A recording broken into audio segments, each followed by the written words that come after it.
Rain poured over the city lights as Elena quietly entered the grand mansion for her first day of work. She was just the maid, invisible, replaceable, and easily ignored. But as she dusted the shelves of the vast living room, her eyes met a framed photo of a kind-faced woman. The late mother of Alexander Grant, the mansion's powerful and famously cold billionaire owner. When Alexander walked in, Elena froze. His voice was calm but distant. "Do your work. Don't make noise," he said without looking at her. Yet that night, when she softly sang to herself while cleaning, he paused outside the door, listening. Something in her voice stirred a memory, something warm he thought he'd buried long ago.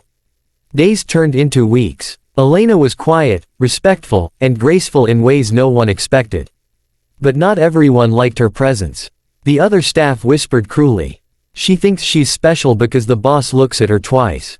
At a business party, Alexander brought her along to help serve guests.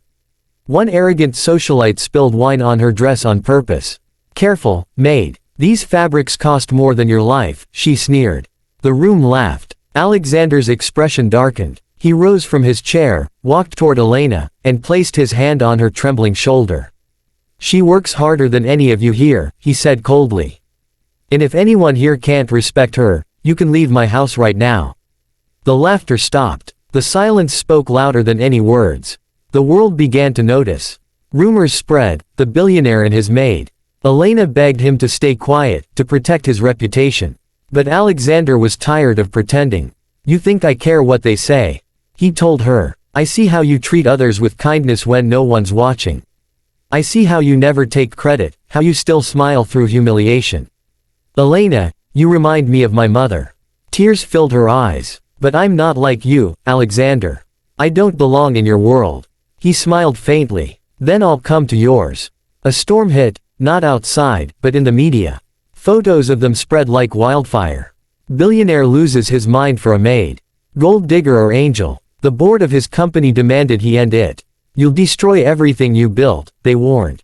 That night, Elena tried to leave quietly. She couldn't bear to be the reason for his downfall. But when she opened the gate, a black car stopped her. Alexander stepped out, soaked in rain. "You think leaving me will protect me?" "No, Elena, losing you would destroy me." He took her hand, trembling. "If they want a scandal, I'll give them one worth remembering." At a charity gala, packed with cameras and the elite, Alexander walked onto the stage. Everyone waited for his speech. Instead, he turned to the side, where Elena stood in the crowd, wearing the same simple dress she had as a maid. "This woman," he began, "was mocked for being a servant. But she served with more grace, honesty, and love than anyone in this room. Tonight, I want the world to know." He reached for her hand. "She's not my maid anymore. She's my wife." Gasps filled the hall. The flash of cameras exploded. Elena's tears fell silently as he pulled her close. In that moment, shame turned into pride. Years later, Elena and Alexander's story became legend. She built a foundation to help women from humble backgrounds find dignity in work. He left the corporate board to support her dream. One afternoon, during an event, a woman who once humiliated Elena approached her, eyes filled with regret. "I'm sorry for how I treated you," she whispered. Elena smiled softly. "It's okay. We all learn, some lessons just take longer." The camera slowly pans upward, the couple holding hands under the sunset, the sound of soft piano playing.